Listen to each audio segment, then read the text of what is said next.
When you know what you want for the future, you need the present to line up with your goals. UCF Online offers more than 100 fully online programs in healthcare, engineering, criminal justice, and more, so you can get to your future and beyond.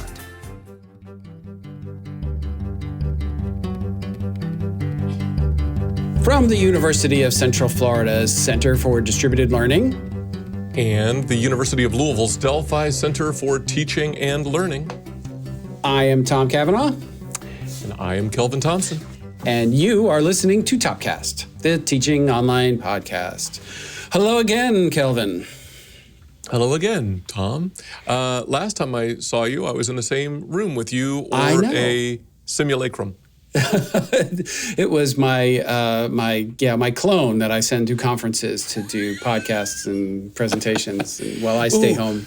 You could patent that now. Yeah. Conference clone. That could happen. You could do that. Get it on there now.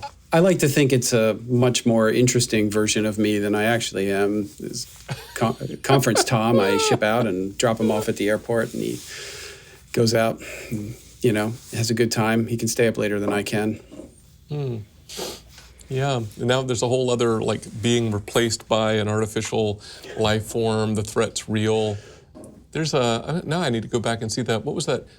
Wasn't there a Michael Keaton movie or something where he's Yes. got all these clones? I think it was called Multiplicity or something. Something like that, Yeah, and he clones himself, and the one that's a copy of a copy of a copy is named Steve, and he's a poor quality. He's got mental challenges. Yeah, it's very funny. Yeah.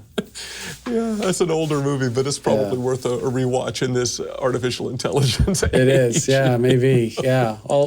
I, for one, welcome our robot overlords. That's right. Just for the here's record. Vintage Pulp Fiction deep cut shout out now. When I was a kid, I read this Pulp Fiction novel that was probably more advanced subject matter for my young years. But it was called, I don't remember the author's name, but it's called The Duplicated Man. And it's basically that premise. It's in the future, and you get these duplicates, but the duplicates are informed by other people's perception of the actual person. So it's kind of like a, different angle on it's, I don't think it was that good of a book, but I've always remembered it for some reason. So maybe the people who did Multiplicity, they probably, stole it. Yeah, drop us a note if you know either the movie or that book. That's right, there you go. But that's not why we're here. No, next time we see you, we'll give you a sticker. Device sticker. Right. Why are we here, Kelvin? To drink coffee, right? And to commiserate. Absolutely. That's right. I got my newest first use of my 80s coffee mug. Oh, wow. It's got all these little 80s icon things on there from 1980 to 1989. Wow. MTV debuted in 1981.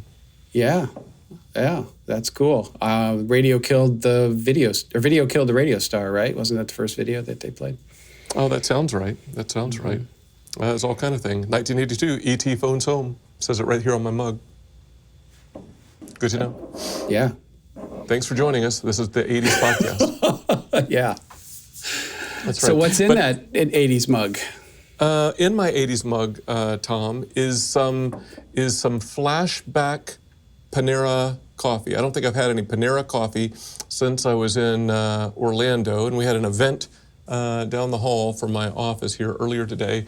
The packaged up Panera is right over my shoulder here if you're watching the video recording, much to producer Tim's chagrin. Get that product placement out of the shot.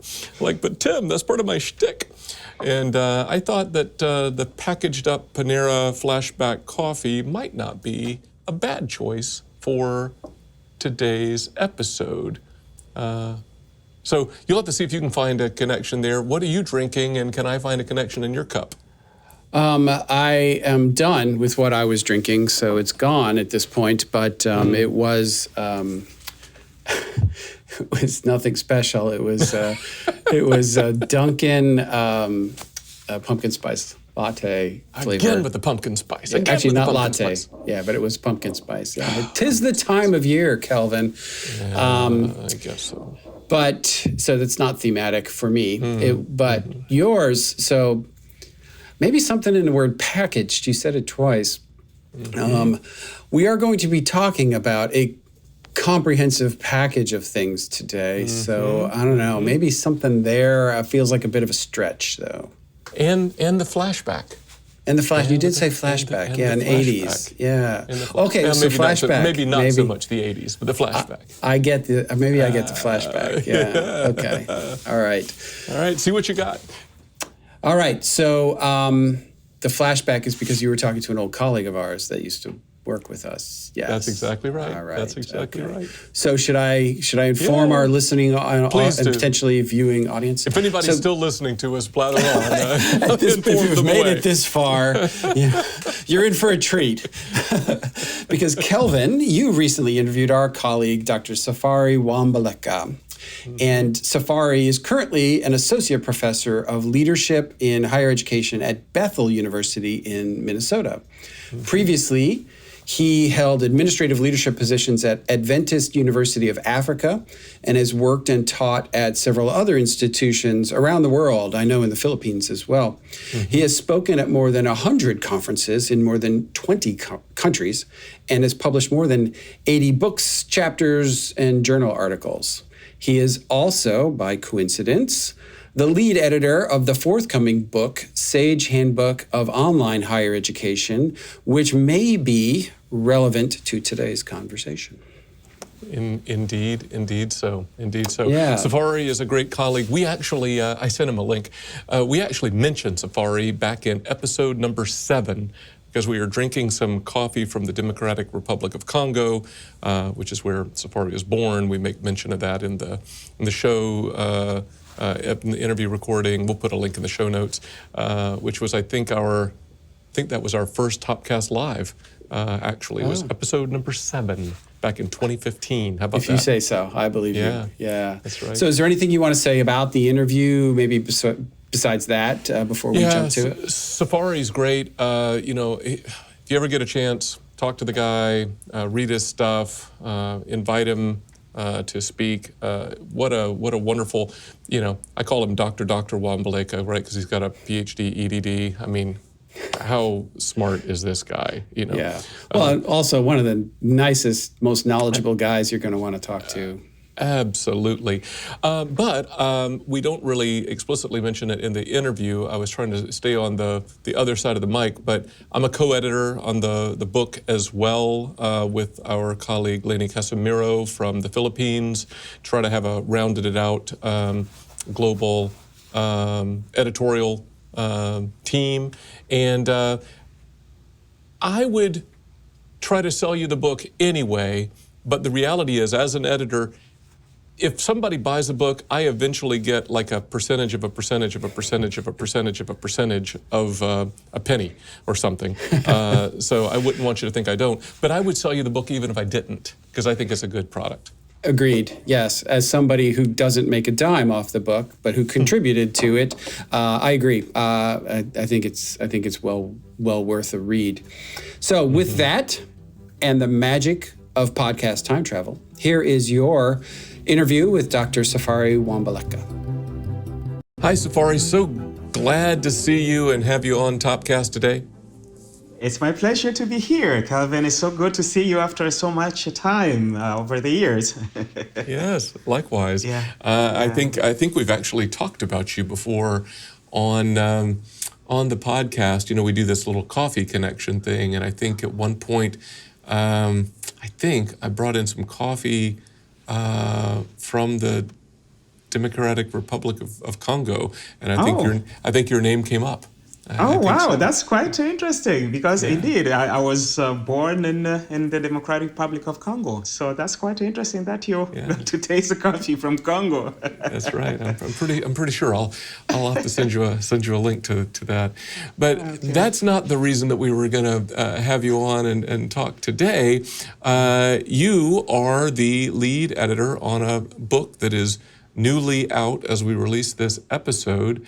It is a book in the Sage Handbook series. And I thought before we got into the book itself, maybe not all of our listeners know about the Sage Handbook series. And I know you're very familiar with the Sage Handbook series.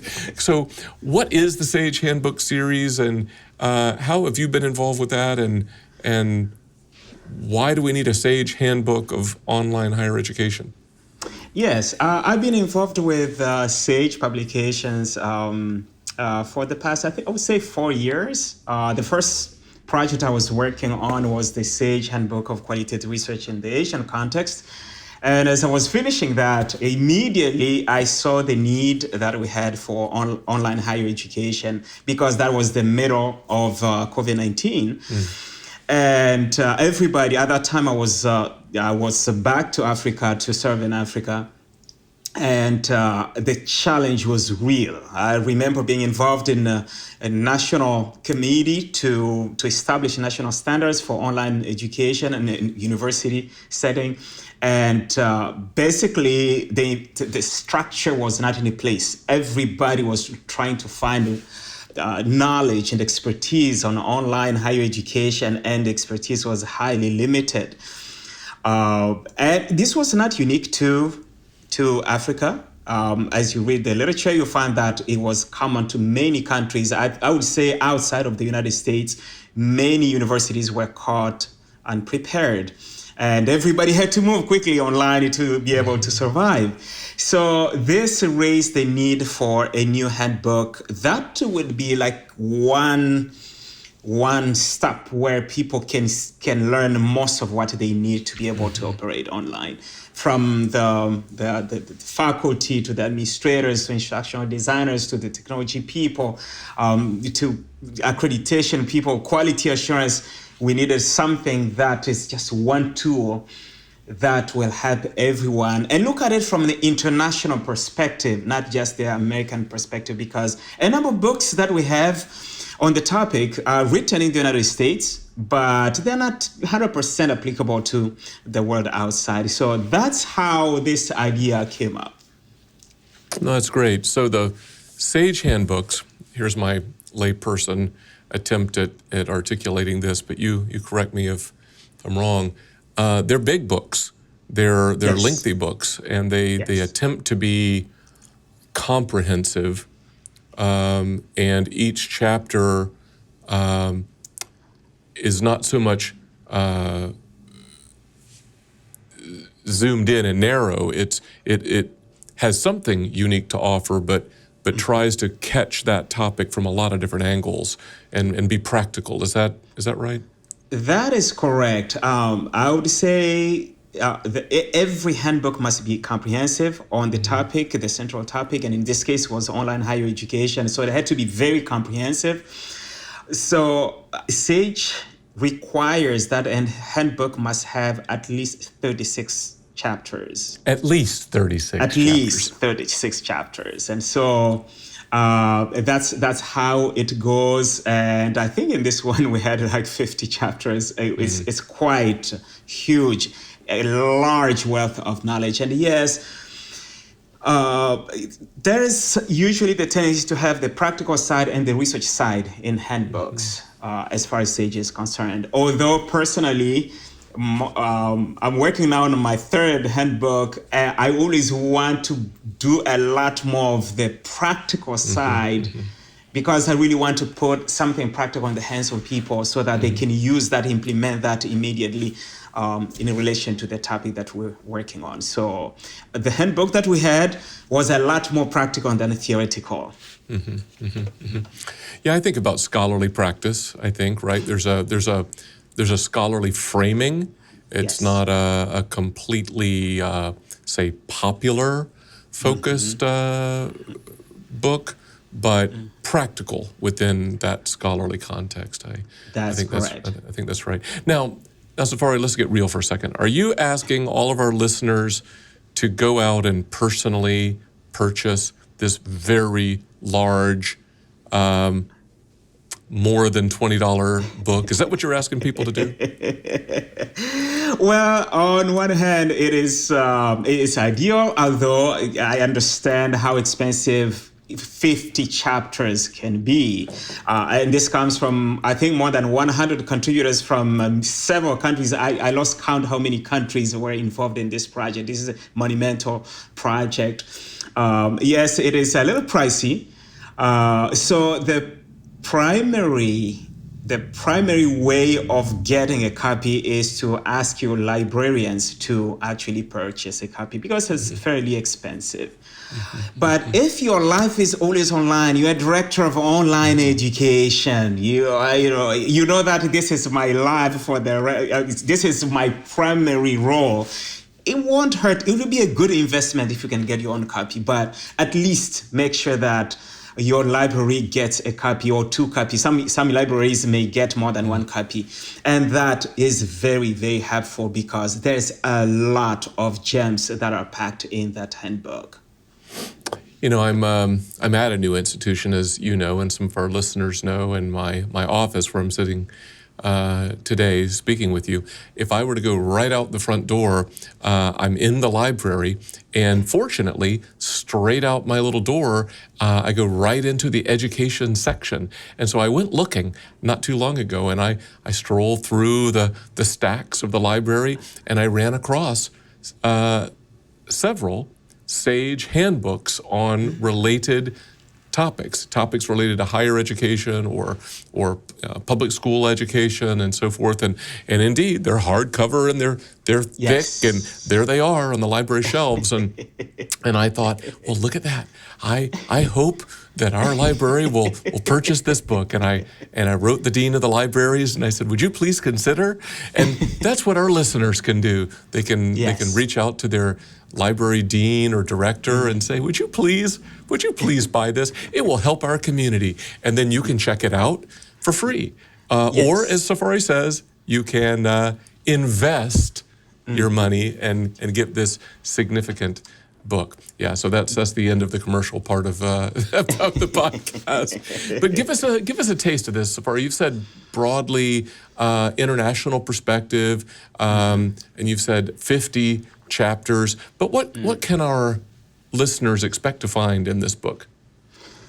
This book, it really covers all the different dimensions of online higher education. We start by defining it. We go into instructional design issues. We go into programs, how to plan online programs, how to ensure that we have quality in online classes and online programs, accreditation. We go into evaluation, assessment, how to grade, how to teach online, how to provide student support, how to help students conduct research, how to set up online laboratories, how to deal with technology, how to support students with technology, with the registration, with the enrollment, how to market the online programs, how to make sure they have access to quality library resources because we're dealing with online higher education.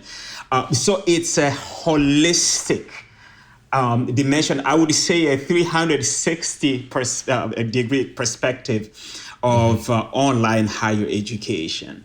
Mm-hmm. Yeah, I think that's great. And you have one whole section, right, that is geographically or geo something. Yes. There are geographical constructs, right, of like, here's the American perspective on online higher education. Here's the European perspective. Correct. So sometimes it's not just an individual country, but a region. But what did you see as you looked across those chapters? What kind of takeaways did you have, knowing that you wanted a more representative international view in such a handbook? As you reviewed those geographically oriented chapters, what themes did you see? Some of the things that I learned which was not really surprising, was that each region had a different level of online higher education. Right. We had a chapter on the United States, one on Canada, because these, we assume they had really gone far with their online education. Mm-hmm. But we had one chapter on Europe, chapter with Asia, one on Africa, one with Central and Latin America. And you could see that different regions have different challenges. And so understanding these challenges, if, for example, somebody was asked to go and be a consultant in places like this, then they have an idea what is happening. And each chapter, they would talk about the different bodies of research or communities of practice that were in the region that were kind of strengthening online higher education. And of course, there was research coming from those places, telling people exactly what was happening. And I thought that was a great contribution, because for us here who are in the West, we have the tendency to just look at online education and think only about the United States, for example, for us who are in the United States. But if I'm presenting now at a conference and I happen to be in Dubai, I can just quickly look at the chapter that came from the Middle East. We had one chapter in the Middle East, and see, okay, what are the things that are happening there, so that my talk will be much more relevant. If I'm asked to go and teach a class there, what should I actually know? So I think this was a major contribution of the regional chapters, telling us what is happening in those regions. That's wonderful. As we begin to wrap up, I wonder if you might dream a little bit and think with us and encourage our listeners to think along with you. Where do you want to go with this? I mean, do you think we need to have more of an international perspective? And if so, how do we pursue that? What are you hoping to see next, spinning off of this book? One thing that I can imagine coming up, hopefully in the next few months, is to have a summit on online higher education, where we're going to bring the community of practice from all over the world. Since online education doesn't have any geographical boundaries, let's bring this conversation together. It will be just one day summit, where we're going to look at online education from different regions and address some of the pressing needs. For example, online assessment. Everywhere I have worked, I worked in Asia and Africa and also here in the US, online assessment has always been a challenge. And so we have topics like that I want us to discuss and bring people in a live session where we're going to have this discussion. And another one, I'm working on another handbook that will focus on instructional designers specifically, because we have come to realize that this is a major area if we want quality online higher education. Well, that's wonderful. We'll love to share more of what you're doing in both of those spaces with our listeners in the future as developments unfold. So glad that you're able to join us today, Safary, and telling us a little bit about this important work. And hey, Topcast listeners, you should go out and we'll put a link in the show notes. You should grab that link and send it to your library director or dean. Take a look at the table of contents and the reviews yourself. And talk this up in our community. It is a great international perspective on our core field of online higher education. Thank you so much for joining us today, Safary. Thank you so much, Kelvin. It was a pleasure to be with you today. So, Kelvin, that was your interview with Safary. I enjoyed listening to that. Yeah, he's a great guy. And of course, he's got one of those voices that's just, smooth like butter. I mean, he could say anything. He could give me bad news. I'd listen to him probably. Yeah, I've friends of mine who are from Africa and the Caribbean. I find those accents just so musical, and I could listen to him talk all day long. But I listening back to that again, I really kind of hone in on this global aspect of the book and the work and all that, and I was, I guess, quite taken with, I think Safary maybe did it 2 different times. He kind of framed up kind of pitches of like why you might pull the book off the shelf if you had access to it. But they're very practical pitches, right? About why would you reach for this book? And but they were all related to our connection to the international community. Like maybe you're gonna teach a student who's from somewhere else, or you're gonna consult in another country, or you're teaching an online class or presenting at a conference in another country. The handbook would be a good starting place, he says. Yeah, agreed. I do like the practicality of it. I mean, you did underscore the fact that it's not bereft of research. There's research in there, but there is a real practical aspect to it, so that it is a handbook after all, and so for people who are in a kind of administrative or even an instructional design-ish kind of role, but I think it's mostly kind of geared at the administrative level. There's a lot of useful, like applicable information in there that you could use right away. Yeah, I think so. I will say that there probably is something in there for everybody, and especially if like your library had it or whatever, and you wanted to flesh out something that you're not, as well versed in. I like how Safary put it, holistic 360-degree perspective, I think he said.